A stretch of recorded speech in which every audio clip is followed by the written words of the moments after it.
Hot అంశాలపై debate news బెంచ్కి స్వాగతం. ప్రస్తుతం జరుగుతున్నది ఒక ప్రపంచ స్థాయి యుద్ధం అనాలా, లేకపోతే ఒక దేశం మీదన మిగతా దేశాల దాడి అనాలా? ఇరాన్ మీద జరుగుతున్నటువంటి యుద్ధం, అమెరికా ఇజ్రాయెల్ కలిసి ఇరాన్ చేస్తున్న యుద్ధం 10 దేశాల మీద, 8 గల్ఫ్ దేశాలు, అమెరికా ఇజ్రాయెల్ మీదన. ఇంత పెద్ద యుద్ధం ముగింపు ఉంటుందా?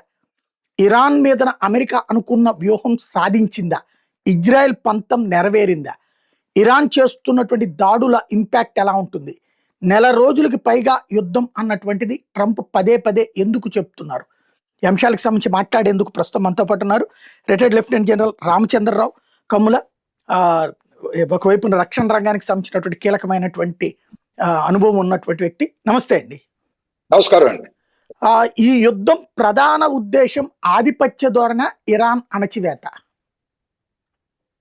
యాక్చువల్లీ ఉద్దేశం అయితే యుఎస్ఏ ఉద్దేశం డిఫరెంట్, స్టార్టింగ్ పాయింట్ ఇజ్రాయెల్ ఉద్దేశం డిఫరెంట్.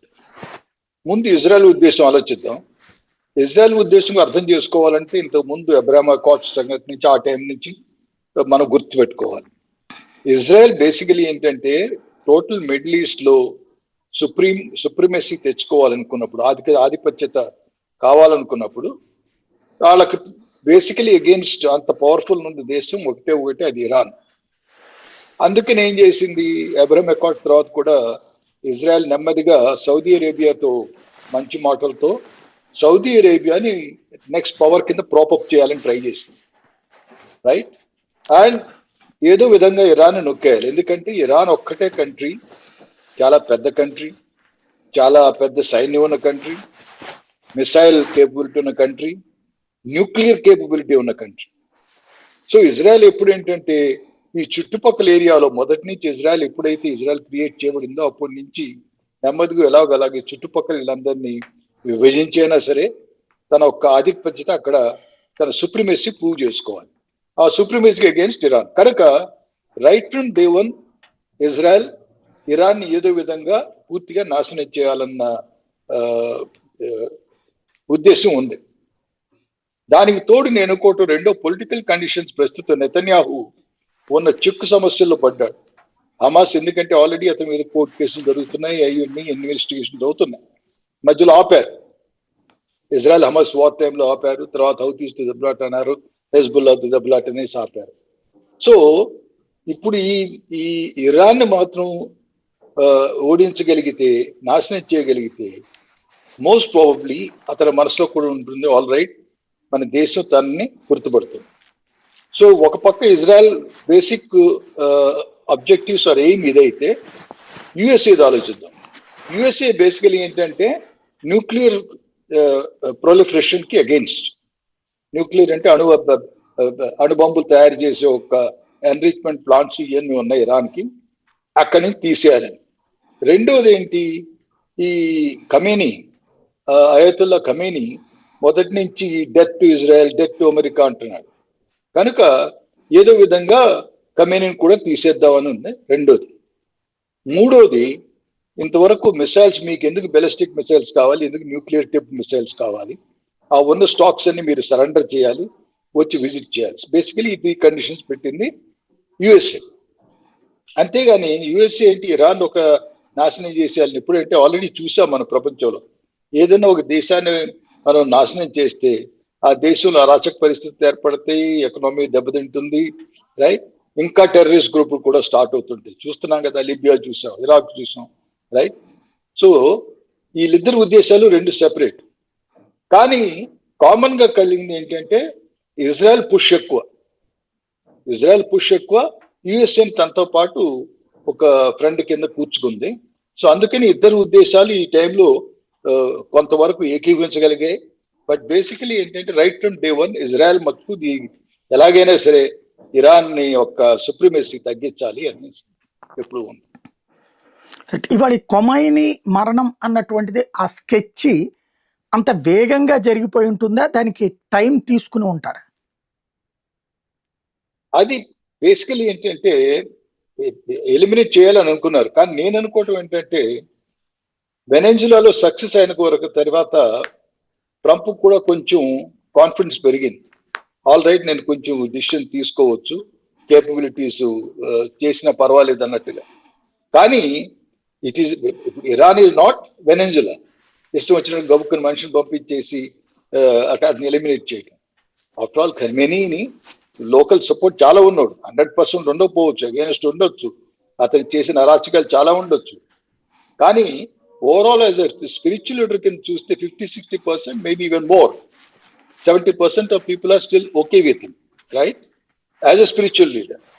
సో ఆ లెక్కన చూస్తే ఇలాగో తీసేద్దాం అనుకున్నారు. కానీ జరిగింది ఏంటంటే గమ్మత్తుగా యుఎస్ఏ ఏంటి, ఎప్పుడో ఒకప్పుడు ఎలాగో, కానీ వాళ్ళు బేసిక్లు అనుకుంది ఏంటి, లోపలే మనమేమో అటాక్ చేద్దాం, ఆర్ సైమల్టేనియస్లీ వాళ్ళ పాపులేషన్ ఉంది కదా, పాపులేషన్ లో ఒక అప్రైజింగ్ కింద మొదలు పెడదాం, ఒక రెవల్యూషన్ కింద మొదలు పెడదాం. పాపులేషన్ అంతా ఏంటంటే ఖమేనీ సరిగా పాలించడం లేదు, అతని మూలాన మనం ఇన్ని కష్టాలు పడుతున్నాం, మన ఎకానమీ ఎంత ఘోరంగా ఉంది అన్న ఒక అప్రైజింగ్ కూడా, అంటే ఇంటర్నల్ ఇన్ఫర్మేషన్ వార్ఫేర్ చాలా తీవ్రంగా ప్రయత్నించారు. Information warfare has gone very deep, right. But at the same time CIA ఉంది కదా యుఎస్ఏది, CIA was following up the movements of ఖమేనీది ప్రతి మూవ్మెంట్ ఫాలో అవుతూ మొదలుపెట్టి. దానికి ఏంటంటే వాళ్ళ అదృష్టం ఏంటి, ఇజ్రాయెల్ ఒక అదృష్టం. ఇంతకుముందు మీకు గుర్తుందే కదా, ఇరాన్ రెవల్యూషన్ అయిన టైంలో ఇజ్రాయెల్ ఆర్మ్ ఫోర్సెస్ వెళ్ళి ఇరానియన్ ఆర్మ్ ఫోర్సెస్ కి కొన్ని ట్రైనింగ్ ఇచ్చినాయి, కొన్ని సంవత్సరాలు అక్కడ ఉన్నారు. తర్వాత ఆఫ్ కోర్స్ వాళ్ళు తీశారు. కానీ దాంతో ఏమైంది, ప్రాక్టికల్లీ ఇరాన్ లో ఉన్న జాగ్రఫీ అనుకోండి, టెరైన్ అనుకోండి, ఎక్కడెక్కడ ఇంపార్టెంట్ నోడ్స్ ఉన్నాయి, మ్యానుఫ్యాక్చరింగ్ ప్లాంట్స్ ఎక్కడ ఉన్నాయి, సో ఇలాంటివన్నీ ఇజ్రాయెల్కి కొంతవరకు ఖచ్చితంగా తెలుసు. అది కాక అప్పటి నుంచి ప్లాన్ చేసుకుంది ఏంటి, లోపల కొన్ని అల్ట్రా మోడర్న్ సెర్చ్ చేసే డివైసెస్, కెమెరాస్, మానిటర్స్, కంప్యూటర్స్ లో ఇలా పెట్టించారు. కనుక ఆ ఇన్పుట్స్ తీసుకుని సిఐఏ ఏం చేసింది, సిఐఏ దుబాయ్లో హెడ్ క్వార్టర్ పెట్టుకున్నారు. వాళ్ళ బేసిక్ ఎయిమ్ ఏంటి, ఖమేనీ ఎక్కడున్నాడు, ఎప్పుడు ఏం చేస్తుంటాడు, అతని మూవ్మెంట్స్ ఏంటి, ఏ టైంకి ఆఫీస్కి వస్తాడు, ఏ టైంకి ఆఫీస్ నుంచి వెళ్తాడు, ఇవన్నీ ఫాలో అవుతున్నారు. ఫాలో అవుతుంటంలో లేటెస్ట్ ఇన్పుట్ వాళ్ళకి చేరింది ఏంటి, ఆల్ రైట్, ఒక్క నిమిషం బ్యాక్గ్రౌండ్కి వెళ్దాం మనం. ఇంతకుముందు జరిగింది ఏంటి, బేసికలీ ఏంటంటే ఒక అగ్రిమెంట్ కోసం మీటింగ్స్ మొదలు పెట్టారు. ఫస్ట్ మీటింగ్ అయింది, సెకండ్ మీటింగ్ అయింది. అప్పుడు కూడా ఇరాన్ ఫారెన్ మినిస్టర్ ఏమన్నాడు, కొంతవరకు ముందుకు సాగుతుంది, చర్చలు బాగానే ఉన్నాయి అనేది. So of course JD Vance vice president అయితే ఏమన్నాడు, అంత ఇదిగా మాకు సుముఖంగా లేవు, నేను అనుకోవటం ఈ విఫలం అవుతాయి అన్నట్టుగా ఆయన అనేవాడు. మూడోసారి జెనీవాలో చర్చలు అయిన తర్వాత, సో అప్పుడు ఆల్రెడీ త్రూ ఖతార్ కొంచెం మీడియేటర్, ఒమాన్ కూడా వచ్చింది. వీళ్ళందరూ కొంచెం కన్విన్స్ చేయబట్టి ఏం చేశారు, Iran was more or less agreed. ఏమని ఉంది, ఆల్ రైట్, మేము ఇంకా హై వాల్యూ యురేనియం ఎన్రిచ్మెంట్ అణుబాంబుకి సంబంధించిన ఎన్రిచ్మెంట్ చెయ్యం ఒకటి. రెండోది, మా దగ్గర ఉన్న స్టాక్స్ మీరు వచ్చి దాన్ని సూపర్వైజ్ చేయొచ్చు, దాన్ని ఇన్స్పెక్ట్ చేయొచ్చు అన్న రెండింటికి ఒప్పుకున్నారు. ఆ ఒప్పుకుంటూ ఏంటంటే indirectly through Oman and Qatar ఈ జెనీవా మీటింగ్లు చెప్పారు. సో చెప్పిన తర్వాత ఇంకా ఫైనల్ దీనికి వస్తానికి వీళ్ళందరూ మీటింగ్ కోసం కూర్చున్నారు. ఎవరు, ఖమేనీ గారు, ఆయన డిఫెన్స్ మినిస్టరు, ఆయన పాత president, army chief, intelligence chief, right, manufacturing in charge, వీళ్ళందరూ కలిసారు. సుమారు ఒక 40 మంది దాకా కలిశారు అక్కడ, రైట్. ఈ ఇంటెలిజెన్స్ సిఐఏకి వెంటనే దొరికింది. ఈ టైంకి 9:40 ఆ లోకల్ టైం నాకు గుర్తులేదు, ఆ టైంలో కరెక్ట్ వీళ్ళందరూ కలుస్తున్నారు అని ఇన్ఫర్మేషన్ వచ్చింది. సిఐఏ ఏం చేసింది, ఈ ఇన్ఫర్మేషన్ ఇజ్రాయెల్కి కూడా షేర్ చేసుకుంది.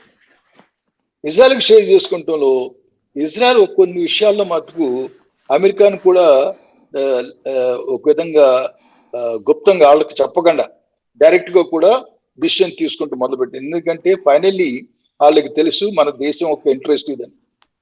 సో ఇండైరెక్ట్లీ వాళ్ళు ఇన్ఫర్మేషన్ ఏమి ఇచ్చారు తెలిసింది యుఎస్ఏకి, ఒకవేళ యుఎస్ఏ డిలే చేస్తే మటుకు మేము లేదు, మేమే వెళ్ళి కొట్టేస్తాం అన్నట్టు. ఎప్పుడైతే ఈ టైప్ డిస్కషన్స్, ఈ టైప్ ఇన్పుట్స్ యుఎస్ఏకి దొరికినాయో ఇద్దరు కలిసి వెళ్ళారు, కొట్టారు. So this was pre planned అతను చంపుదామని యుఎస్ఏ అనుకోలేదు అనుకో. యుఎస్ఏ అనుకుంటూ ఏంటంటే ఏదో విధంగా డెమోక్రటిక్ దీంట్లోనే అప్రైజింగ్ తీసుకొచ్చి దేశంలో అతను తీసేయాలి, అతను మార్చాలి, రెజిమెంట్ మార్చాలి అనుకున్నాడు. అఫ్ కోర్స్ ఆల్ ఇంట్రెస్ట్ ఏంటి, బేసికలీ షా ఆఫ్ ఇరాన్ మనవడు ఉన్నాడు అక్కడ, ఫైల్వి. సో ఆ జెంటిల్మెన్ ఆ ప్రిన్సిపల్ 3 తీసుకొస్తాం అనుకున్నాడు. అఫ్ కోర్స్ అతనికి మెజారిటీ లేదు, ఏమీ లేదు, చాలా మైనారిటీలు ఉన్నాడు. బట్ యుఎస్ ఇంట్రెస్ట్ అలా ఉంది, లేదా ఇంకెవరన్నా లీడర్ని తీసుకురావద్దాం అక్కడ. ఇలా అనుకున్న టైంలో Israel was very clear. Israel was brutal thinking లో రైట్ ఫ్రమ్ డే 1. వాళ్ళు ఖచ్చితంగా ఆలోచించింది ఎలాగైనా సరే ఇరాన్ మీద దెబ్బతీయాలి. ఒక విధంగా యాక్చువల్గా చెప్పాలంటే ఇరాన్ నాశనం చేయాలన్న ధ్యేయం వాళ్ళు. సో వాళ్ళు క్లియర్ గా స్ట్రైక్ రెడీ అయ్యారు. సో ద స్ట్రైక్ బేసికలీ నేను అనుకోవటం ఏంటంటే ఇజ్రాయెల్ ప్రెషర్ ఎక్కువ యూఎస్ఏ మీద పెట్టి, మీరు వెళ్ళకపోతే మేము వెళ్తామండి, మేము ఎలాగెళ్ళి కొట్టేస్తాం. అందుకని యూఎస్ఏ కూడా జాయిన్ అయిందని నాకు. రైట్, చాలా కీ పాయింట్. ఇక్కడ ఇప్పుడు సాధారణంగా ఇరాన్ మీదన దాడి అయిన తర్వాత, అంటే ఎవరైనా సరే ఒక పాలకుడు అయిపోతే, ఇప్పుడు మొన్న మదురో టైపులో వెనిజులాలో ఇన్సిడెంట్ అయిపోయాక వాళ్ళు ఏం చేయలేదు, రియాక్ట్ కాలేకపోయారు, ఓ రకంగా చేతులు ఎత్తేసి కూర్చుని ఉన్నారు. ఇరాన్ వచ్చేటప్పటికి అమెరికాకి ముప్పేట దాడి చేస్తుంది. 8 దేశాల్లో ఉన్నటువంటి అమెరికన్ రాయబార కార్యాలయాల దగ్గర నుంచి అమెరికాకి సంబంధించినటువంటి బేసుల్ని ధ్వంసం చేస్తుంది. ఆస్ట్రేలియా, బ్రిటన్, ఫ్రాన్స్ లాంటి వాటి కూడా, జర్మనీ లాంటి వాటి బేసులు కూడా ధ్వంసం చేస్తుంది. ఇది అంత శక్తి ఇరాన్ దగ్గర ఎక్కడి నుంచి వచ్చింది? ఇరాన్ యాక్చువల్ గా మనం ఆలోచిస్తే వాళ్ళకి కాల్బలం కూడా 10 మిలియన్ దాకా ఉన్నారు, రైట్? 10 లక్షల పైన ఉన్నారు ఓవరాల్ పారామిలిటరీ ఫోర్సెస్, ఐఆర్జీసీ వీళ్ళందరూ కలిపి చూస్తే. అది కాక ఇరాన్ దగ్గర 2 స్ట్రెంగ్స్ ఉన్నాయి.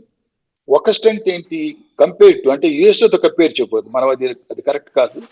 ఇరాన్ సమవుజీగా ఉన్న దేశాలతో కంపేర్ చేసుకుని, చుట్టుపక్కల మిడిల్ ఈస్ట్ కంట్రీస్ అన్నిటితో కంపేర్ చేసుకుంటే వాళ్ళ దగ్గర మిసైల్స్ బాగా ఉన్నాయి, మిసైల్ టెక్నాలజీ బాగుంది. రీసెంట్ గా ఏంటంటే కంపెనీని ఆల్రెడీ న్యూక్లియర్ టిప్పింగ్ కూడా చేయొచ్చా, చిన్న చిన్న న్యూక్లియర్ మిసైల్ మీద పెట్టొచ్చా అన్న దీన్ని కూడాను రీసెర్చ్ చేయించారు. రెండో technology extremely good for them is drones. Drones local గా చాలా రకాలుగా తయారు చేశారు. షహేద్ అని దీంట్లో బేసికలీ ఆ మోడల్స్ లో సుమారు 20-25 వేరియేషన్స్ మ్యానుఫ్యాక్చర్ చేస్తూ మొదలు పెట్టారు. ఆ టెక్నాలజీ కొంతవరకు మిగిలిన దేశాలకు దొరికినా సరే, ఏ స్టేజ్కి వాళ్ళు ఎదిగారంటే రష్యాకి, మన రష్యా యుక్రెయిన్ వార్ లో కూడాను వాళ్ళకి డ్రోన్స్ ఇవ్వగలిగిన పొజిషన్కి వచ్చారు.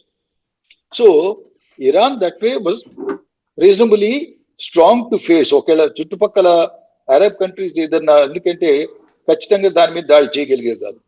ఇజ్రాయెల్ కూడా కొంత సందేహించాల్సి వచ్చేది, మనం ఒక్కళ్ళే చేయగలమా అన్న సందేహం కూడా కొంతవరకు ఇజ్రాయెల్ పుట్టించగలిగే స్తోమత ఉంది, రైట్? సో ఇలాంటి టైంలో ఏం జరిగింది, కాకపోతే మీరు అన్నారు ఇంతమంది తిరిగి కొడతాం అనేసి. నేను అనుకోవటం ఏంటంటే కమ్యూనిటీ అండ్ పీపుల్ డిస్కషన్స్ అవుతున్నాయి. ఒకవేళ డిస్కషన్స్ విఫలమైతే ఏం చేస్తారు, కొడతారు. సో కొడితే మనం రెడీగా ఉండాలి. సో ఈ టైప్ ఆర్డర్స్ ఏమవుతాయి, ఇప్పుడు లేటెస్ట్ మనం అమెరికన్ డాక్టరీన్స్ ఏమైనా చదువుకున్నా సరే మల్టీ డొమైన్ ఆపరేషన్స్ అంటాం. మల్టీ డొమైన్ ఆపరేషన్ అంటే ల్యాండ్, సీ, ఎయిర్, తర్వాత cyber warfare, information warfare, cognitive warfare, right? ఈ లేటెస్ట్ డాక్టరీన్స్ మనం చూస్తుంటే, రైట్, దానికి one of the important things ఏంటి, డెలిగేట్ చేయగలగటం, డెలిగేషన్ ఆఫ్ కమాండ్.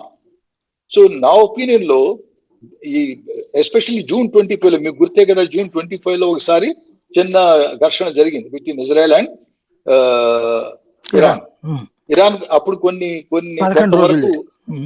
కొంతవరకు కొన్ని డ్రోన్స్ ఫైర్ చేసింది.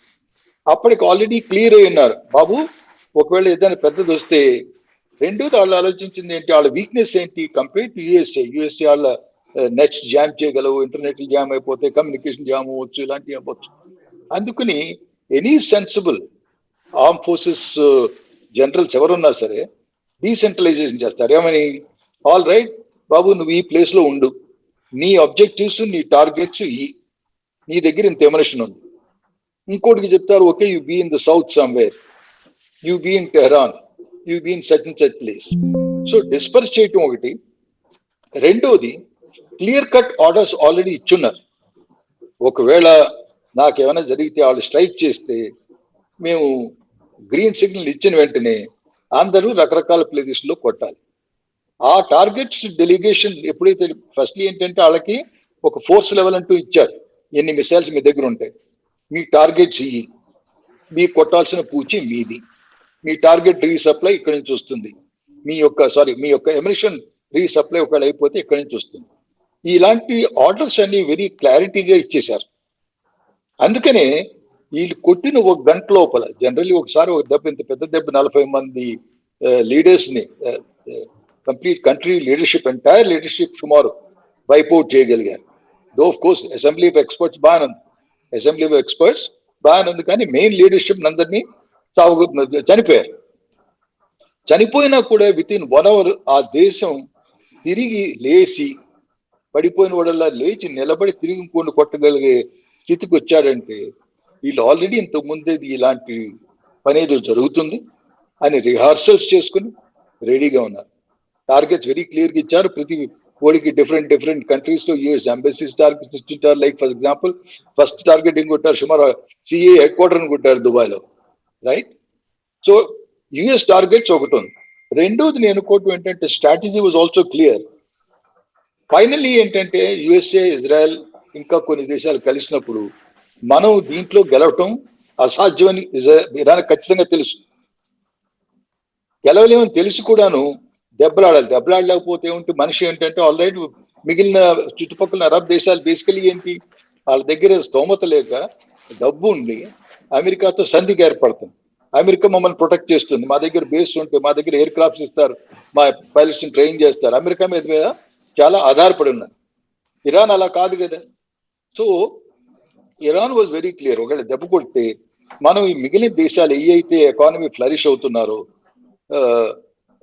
ఆయిల్ రిఫైనరీస్, ఇలాంటి ఇంపార్టెంట్ టార్గెట్స్, ఫస్ట్ యూఎస్ వాళ్ళని కొడదాం, యూఎస్ఏ బేస్ ని కొడదాం, నేవల్ బేస్ అవనివ్వండి, ఎయిర్ ఫోర్స్ బేస్ అవనివ్వండి, ఎంబసీస్ అవనివ్వండి, ఇలాంటి టార్గెట్స్ క్లియర్ గా నామినేట్ చేశారు. ఇది కాకుండా ఏంటంటే ఆయిల్ ఫ్లో కూడా మనం దెబ్బతీస్తే మనం డైరెక్ట్ గా తిరిగి సంధి కావాలనుకోకుండా ప్రపంచంలో మిగిలిన దేశాలు యావత్తు కలిసి యుఎస్ఏ మీద ప్రెషర్ తీసుకొస్తాయి. ఏమని, బాబు మాకు ఎందుకంటే ప్రతి దేశం దగ్గర ఇప్పుడు లైక్ ఫర్ ఎగ్జాంపుల్ మన దేశం దగ్గర 83-85 రోజుల రిజర్వ్ స్టాక్స్ ఉన్నాయి. జనరల్లీ 90 days స్టాక్స్ పెట్టుకుంటారు. ఒకవేళ అనుకోని ఏమైనా జరిగి మన సరఫరా సప్లై లైన్, లాజిస్టిక్ లైన్ ఏమైనా డిస్టర్బెన్స్ వస్తే సస్టెనెన్స్ ఉండాలి కాబట్టి ప్రతి దేశానికి, సో అలా ఉంచుకుంటారు.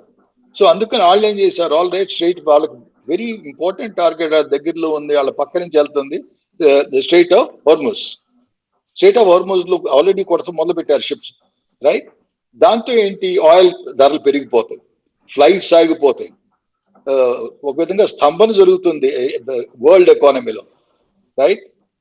దాంతో ఏంటంటే తిరిగి యుఎస్ మీద ప్రెషర్ వస్తుంది, వార్ ఆపేయండి, ఏదో టేబుల్ దగ్గర తీసుకొచ్చి మళ్ళీ డిస్కస్ చేద్దామని, రైట్? నేను అనుకోవటం their aim is very clear. మూడో ఇంపార్టెంట్ సంగతి ఏంటంటే Khamenei is a very important leader, spiritual leader కింద చూసుకుంటే కొంతమందికి. సో అది అతన్ని చంపటం అనేది, ఇలా ఈ రీతిగా చంపటం అనేది వాళ్ళు ఆశ్చర్యపోయారు. రమదాన్ మంత్ లో దిగ్భ్రాంతి చెందారు. సో దానికి కూడా నేను అనుకోవటం అంటే ఏ దేశంలో అయినా సరే, ఎన్ని మైనారిటీస్ ఉన్నా సరే, ఎప్పుడైతే దేశం క్లిష్ట పరిస్థితిలో ఉంటుందో, ఆ దేశం మీద ఏదన్నా అటాక్, లైక్ ఫర్ ఎగ్జాంపుల్ మన దేశం చూసుకోండి, మన దేశంలో ఎన్నో రకాల మతాలు ఉండొచ్చు, భేదాలు ఉండొచ్చు, డిఫరెన్స్ ఉండొచ్చు.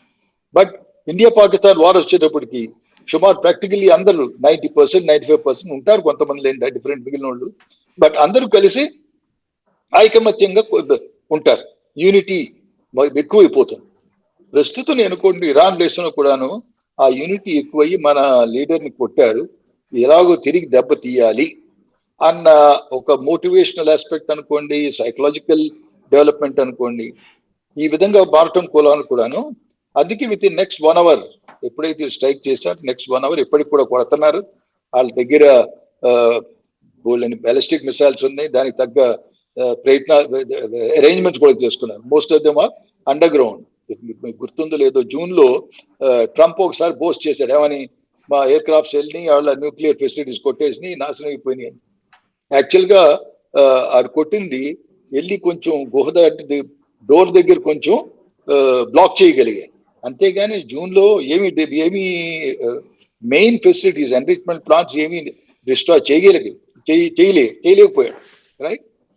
So I think Iran was anticipating, కానీ వీళ్ళు మాత్రం ఈ ట్రాప్ లో పడ్డారు. ఎందుకంటే పాసిబుల్లీ ఆ టైంలో అనుకున్నారు ఆల్ రైట్ చర్చలు సాగుతున్నాయి, కటార్ కూడాను ఒమాన్ కూడాను. ఇప్పుడు అందుకే కటారు ఒమాను మిగిలిన అరబ్ కంట్రీస్ ఏ అయితే ఆ సంధిలో ఉన్నాయో, ఆ అగ్రిమెంట్ లో ఉన్నాయో, they are in a very bad state.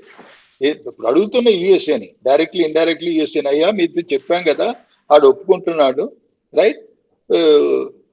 Overall enrichment plants uranium సంగతి మీరు అన్నీ ఒప్పుకుంటున్నాడు అని డిస్కషన్ చేసే టైంలో ఇంత సడన్గా వెళ్ళి కొట్టారు అనేసి మిగిలిన అరబ్ దేశాలు కూడా కొన్ని విషయాల్లో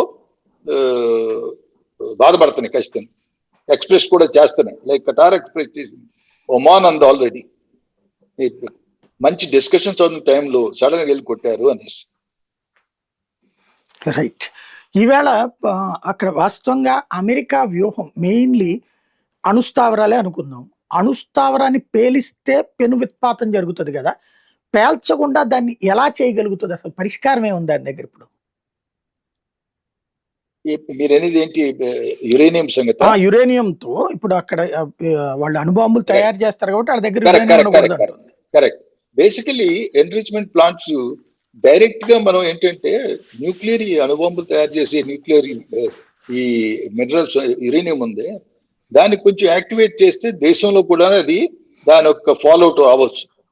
అందుకని ఏం చేస్తారు బేసికలీ ఎన్రిచ్మెంట్ ప్లాంట్స్ ఫస్ట్లీ ఏంటంటే దేశంలో ఏ దేశంలోనైనా సరే ఎవరి దగ్గర అయితే అణుబాంబులు చేసే శక్తి ఉందో ఆ యురేనియం ఉంది చాలా అండర్ గ్రౌండ్ ఎన్నో కొన్ని మైల్ సుమారు అండర్ గ్రౌండ్ కేవ్స్ కింద ఓపెన్ చేసేసి అందులో పెడతారు. ఒకటి వీళ్ళు వెళ్ళి కొట్టినా సరే యురేనియం ఎన్రిచ్మెంట్ ప్లాంట్ కొట్టగలుగుతారు, రైట్? ప్లాంట్ కొడతాం అంటే డైరెక్ట్ వెళ్ళి ప్లాంట్ హిట్ అవుతుంది, అయితే ఆ రేడియేషన్ ఎఫెక్ట్ విపరీతంగా అవుతుంది. సో నేను అనుకోవటం ఏంటంటే ఎక్కడైతే దాని ఎంట్రన్స్ డోర్స్ ఉన్నాయో దాన్ని క్లోజ్ చేయగలగటం by blasting them, right? Penetration ఉన్నాయి ఇప్పుడు. ఎందుకంటే దీనికోసమనే అమెరికన్స్ కొత్త రకమైన బాంబ్స్ మొదలు పెట్టారు. అవి ఒక 200 meters వరకు లోపల పెనిట్రేట్ అయ్యి డ్యామేజ్ ఇవ్వగలవు. కానీ డైరెక్ట్ గా నేను అనుకోవటం వెళ్ళి ఏ న్యూక్లియర్ మెటీరియల్ ని కొట్టరు, రైట్? కాకపోతే ఈ న్యూక్లియర్ ప్లాంట్స్ ఎన్రిచ్మెంట్ ప్లాంట్స్ ఉన్నాయి, అక్కడ కొడతాం జరుగుతుంది. ఎక్కడైతే దీన్ని స్టాక్స్ చేశారో అక్కడ కొంత బీభత్సం ఏర్పరిస్తే ఏమవుతుంది, అవన్నీ అండర్ గ్రౌండ్ అన్ని శిథిలాల్లాగా అయిపోతుంది, రైట్? సో ఇలాంటి అటాక్స్ చేస్తారు కానీ డైరెక్ట్ గా అటాక్ చేస్తానికి సందేహిస్తారు. ఎందుకంటే దానివల్ల రేడియేషన్ ఫాలోడ్ కంప్లీట్ దేశానికి రావచ్చు. బట్ ఎప్పుడైతే మనం ఎన్రిచ్మెంట్ ప్లాంట్స్ ని కొట్టగలుగుతామో, ఎక్కడైతే స్టాక్స్ ఉన్నాయి ఎన్రిచ్మెంట్ యురేనియం 235 నుండి యురేనియం 239 అవ్వనండి, అవి ఎక్కడ ఉన్నాయో అవి అక్కడి నుంచి వాడలేని స్థితిలో అక్కడ ఉంచగలిగితే then we have achieved your aim. Right. ఇక్కడ 4 వారాలు పడుతుంది యుద్ధం అంటున్నారు ట్రంప్. ఇప్పుడు మెయిన్ లక్ష్యం అయితే పూర్తయిపోయింది, ఖొమైనీని చంపేయడం. రెండవది ఇప్పుడు ఈ అణు ప్లాంట్ల దగ్గర ఆల్రెడీ ఇజ్రాయెల్ వీళ్ళు దాడులు చేశారు. మీరు చెప్పినటువంటి తరహాన కొంత మూచివేత జరిగినట్టే కనబడుతుంది. ఇవాళ కూడా ఏదో భూకంపాలు కూడా అడుగున ప్రత్యక్షమైనవి అని చెప్తున్నారు. సంథింగ్ అక్కడ ఏదో ఇష్యూ. ఇంకేం చెయ్యాలి వీళ్ళు యుద్ధం? ఎందుకని అన్ని రోజుల పాటు పడుతుంది అంటున్నారు వీళ్ళు?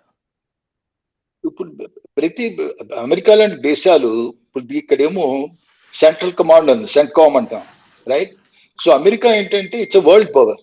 ఏ రీజియన్ లో ఏ కంట్రీని మనం కొట్టాలంటే సుమారు మనకి ఎంత టైం పడుతుంది, మనకి ఎంత ఎమిషన్ కావాలి, మనకి ఎంత కాల్బలం కావాలి, రైట్?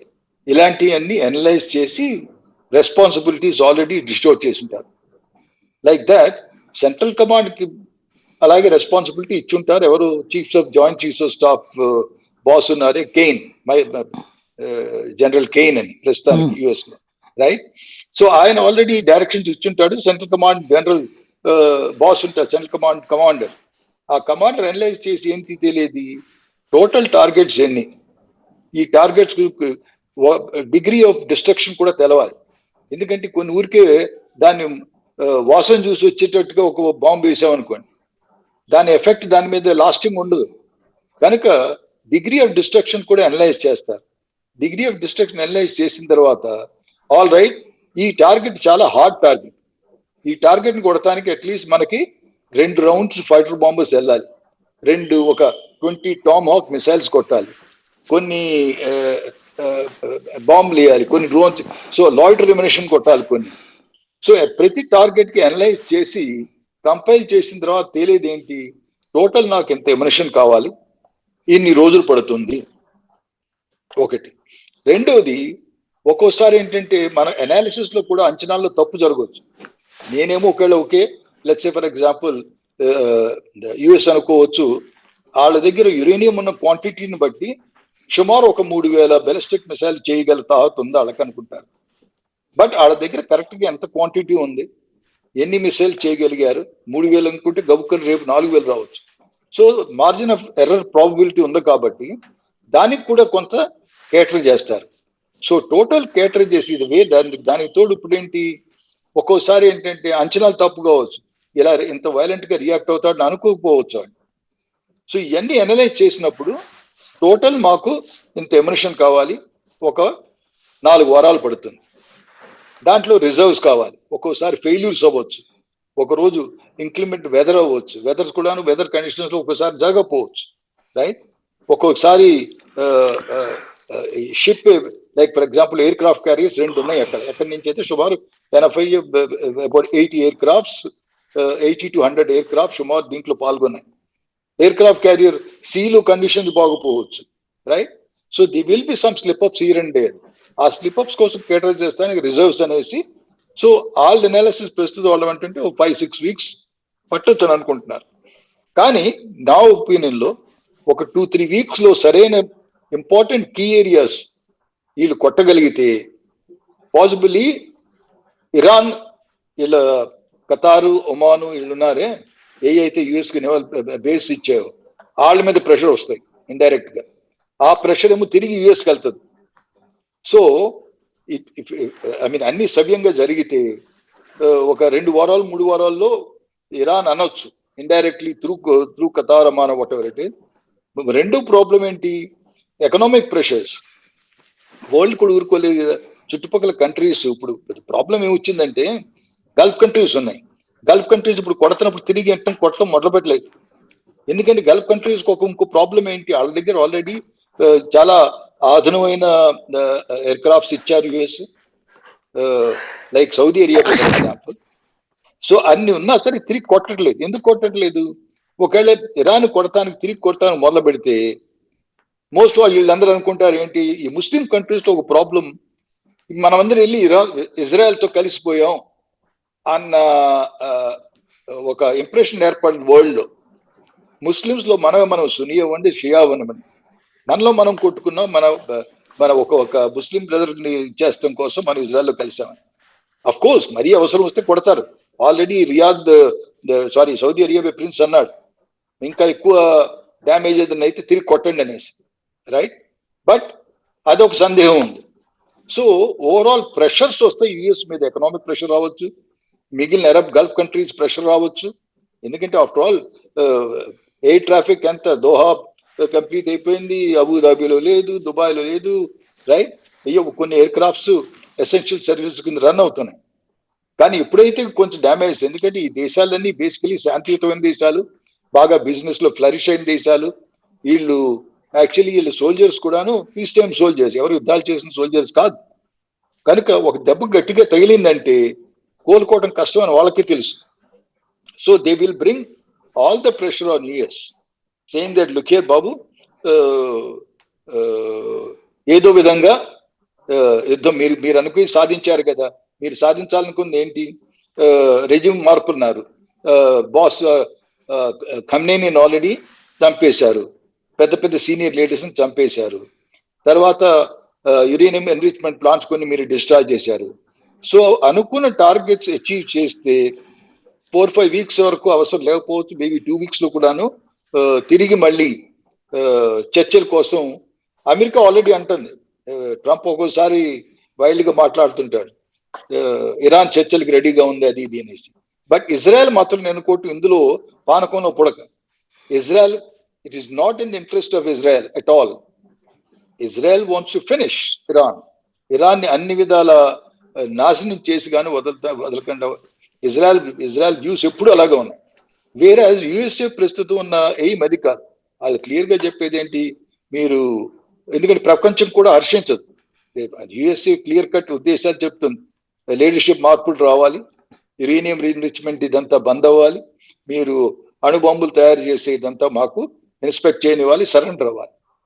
ఎప్పుడైతే అవి కొంచెం వాళ్ళు అనుకున్న టార్గెట్స్ అచీవ్ అవుతాయో యుఎస్ఏ మీద ఖచ్చితంగా ప్రెషర్ వస్తుంది. ప్రెషర్ 2 వారాలు రావచ్చు, 3 వారాలు రావచ్చు, but everything is depended upon ఇవన్నీ ఏంటంటే యాక్చువల్ వార్ ఎలా ప్రోగ్రెస్ అవుతుంది, ఎంత క్యాజువాలిటీస్ చేయగలుగుతున్నారు, ఎంత దెబ్బతీయగలుగుతున్నారు, ఇరాన్ ఎంత ఇదిగా రిటాలియేట్ చేస్తుంది, అది మనకు కొంచెం వేచి చూడాలి. ఒక 2 వారాలు, 1 వారం 2 వారాలు కొన్ని విషయాలు తెలుస్తుంది.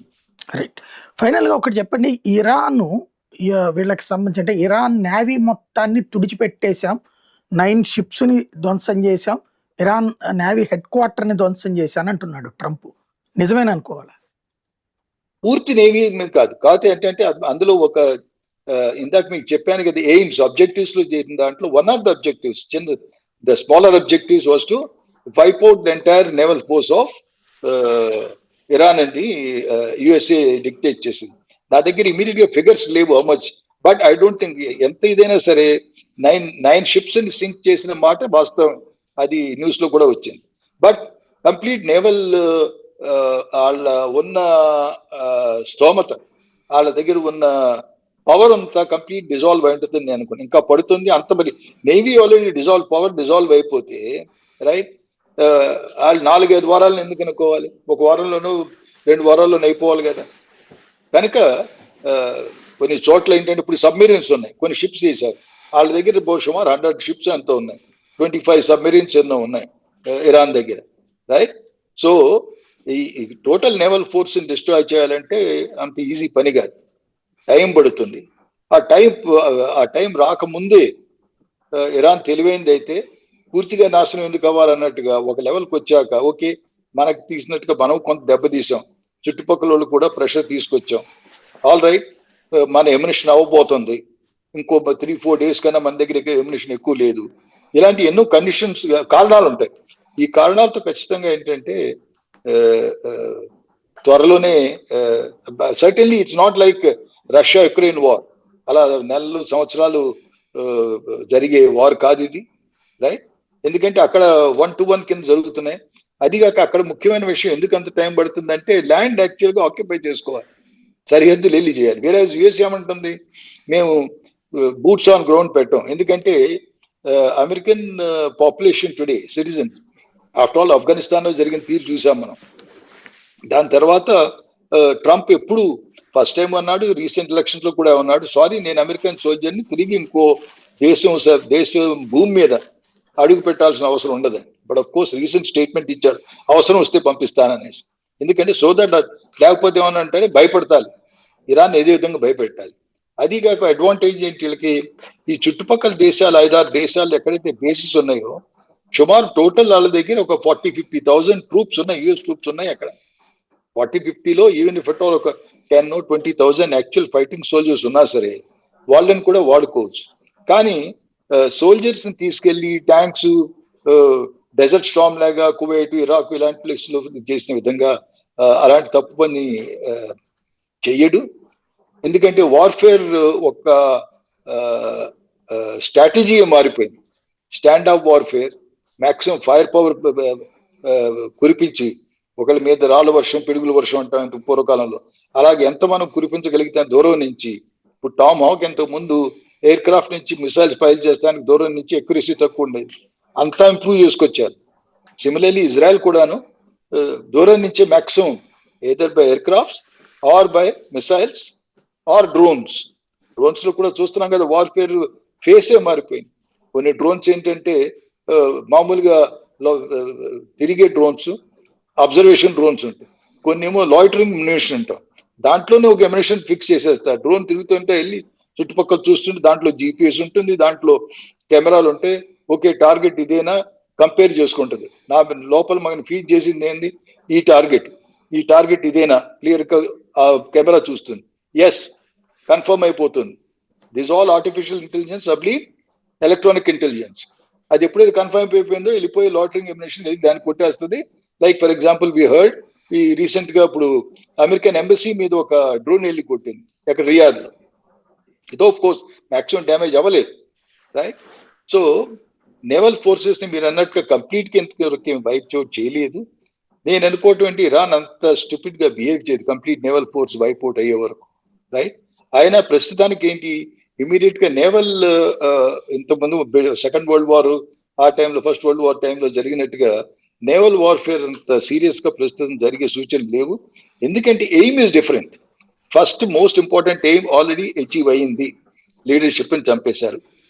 Second important aim uranium rich plants and అణుబాంబులకు తయారు చేసే స్థోమత, అణుబాంబులు చేసే ఒక ఆ మెటీరియల్, ఇవన్నీ ఎలాగోలాగా వాళ్ళ చేతుల నుంచి తప్పించాలి, ఆయన తిరిగి మెడ ఉంచాలి. అంతవరకు వచ్చిన తర్వాత ఒకసారి సంధికి వచ్చినప్పుడు కండిషన్స్ పెడతారు. కండిషన్స్ ఎన్నో పెట్టవచ్చు. మీరు ఇక్కడ మూవ్ అవ్వకూడదు, మీరు అక్కడ మూవ్ అవ్వకూడదు, మా అబ్జర్వర్స్ ఉంటారు, రైట్? మీరు ఇంత ఇంత జరిమానా చెయ్యాలి, అది ఇది అనేసి. కానీ కంప్లీట్ నేవల్ ఫోర్స్ ఆల్రెడీ ఇంకేం అంత ఈజీగా చేయలేదు. అదే చెయ్యాలనుకుంటే టైం పడుతుంది. అప్పుడు నేను ఒప్పుకుంటాను 4 or 5 weeks 6 weeks ఇంకెక్కువ కూడా పట్టచ్చు. రైట్. ఇక ఒక సందేహం ఏంటంటే, అంటే ఈ అంశంతో కాకుండా ఇందాక పాకిస్తాన్ అధ్యక్షుడు జర్దారి ఓ సంచలన స్టేట్మెంట్ ఇచ్చాడు. భారతదేశం యుద్ధానికి సిద్ధమవుతోంది పాకిస్తాన్ మీద, మేము ఇక్కడేమి భయపడే వాళ్ళం కాదు, తగిన బుద్ధి చెప్తామని. అకస్మాత్తుగా అసలు ఈ పరిణామాలతో ఏం సంబంధం లేదు, లేదా మనం ఏదో మొహరిస్తున్నట్టు కూడా ఇంతవరకు ఎలాంటి ప్రచారం లేదు. ఎందుకు ఈ ప్రకటన ఇచ్చినట్టు అనుకోవాలి ఈ టైంలో? ఇది పాకిస్తాన్ ఒక్కోసారి ఏంటంటే యుఎస్ దగ్గర డ్రామాలు చేస్తానికి కూడా కొన్ని స్టేట్మెంట్స్ ఇస్తూ జరుగుతుంది నా ఒపీనియన్. ఎప్పుడైతే పాకిస్తాన్కి ఆఫ్ఘనిస్తాన్కి వార్ జరుగుతుంది ఆ టైంలో తను ఒకవేళ సందేహిస్తే ఏంటి, ఆల్రెడీ స్టేట్మెంట్స్ ఇచ్చారు ఇండియా ఆఫ్ఘనిస్తాన్కి తోడ్పడుతుంది, తాలిబాన్కి తోడ్పడుతుంది అనేసి. వేరే ఇండియా మంది మాకు దాంతో సంబంధం లేదు, అది మీరు కొట్టుకుంటుంది, మీ మీ మీ మధ్యన ఉన్న డిఫరెన్సెస్ అనేసి, రైట్? రెండోది ఏంటి, ఇప్పుడు పాకిస్తాన్ పాకిస్తాన్ బిజీగా ఉండిపోయింది విత్ ఆఫ్ఘనిస్తాన్. పాకిస్తాన్ తిరిగి ఈ ఈ ఈ వార్ లో కొంత రోలు తర్వాత యుఎస్ లో ఇంపార్టెన్స్ తెచ్చుకోవాలంటే పాకిస్తాన్ కూడా తను మాకు కష్టాల్లో ఉన్నాం మేము అన్న ఒపీనియన్ ఒకటి రేపెట్టాలి.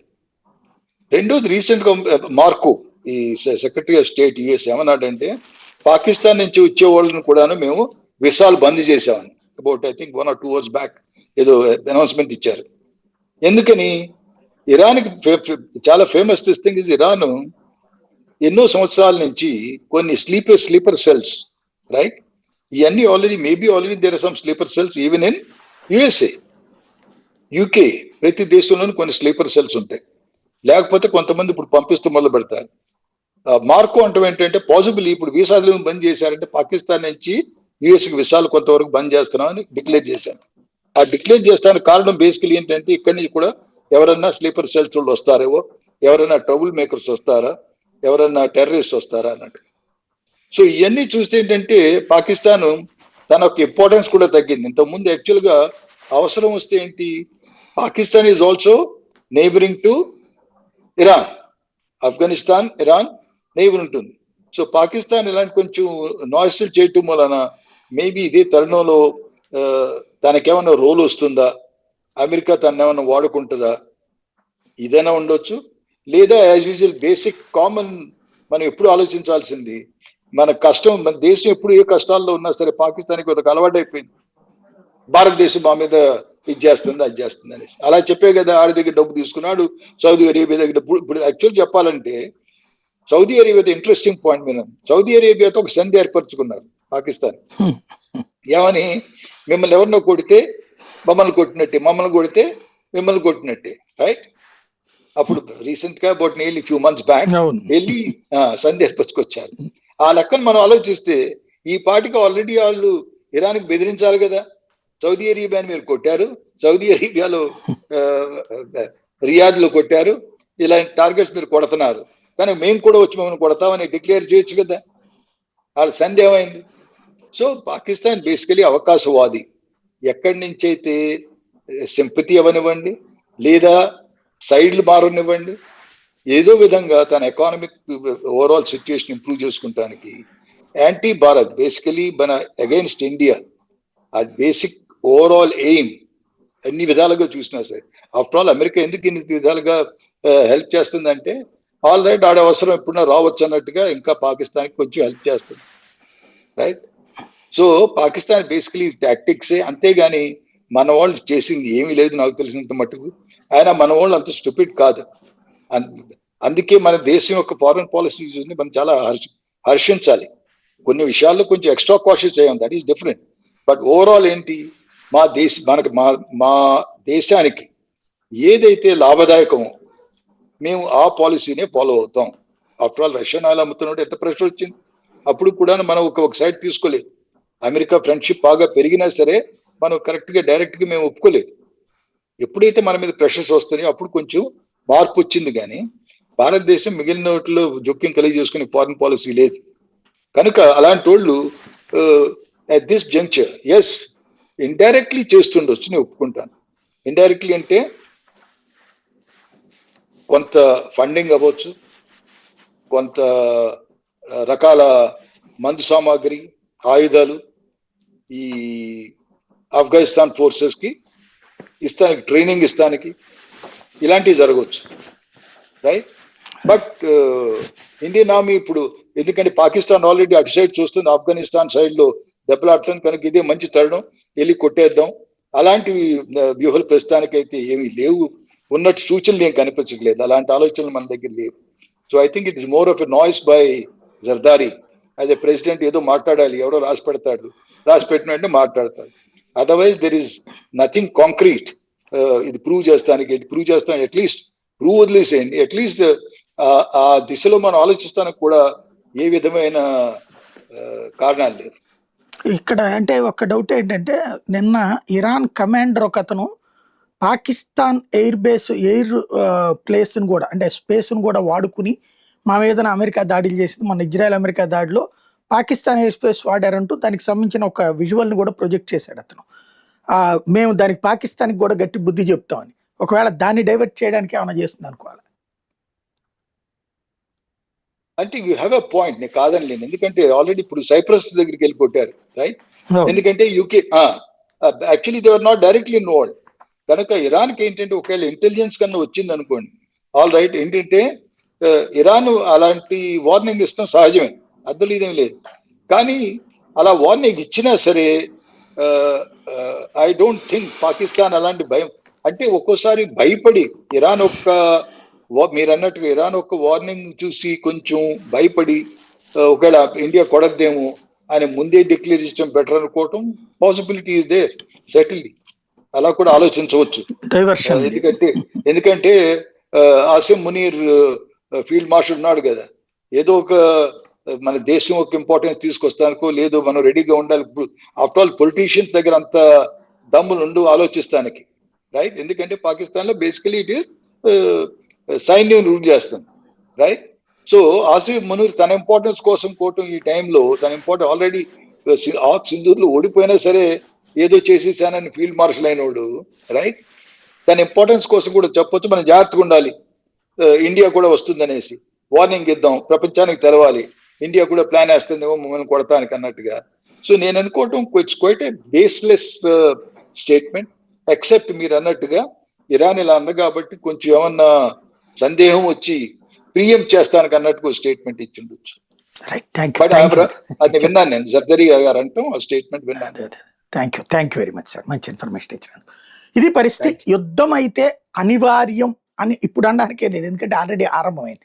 ముగింపు ఎక్కడ అనేది వ్యూహాల మీద ఆధారపడి ఉంటుంది. ఇరాన్ వ్యూహం సక్సెస్ అవుతుందా, అమెరికా వ్యూహం సక్సెస్ అవుతుందా, ఇజ్రాయెల్ వ్యూహం సక్సెస్ అవుతుందా చూడాల్సి ఉంది.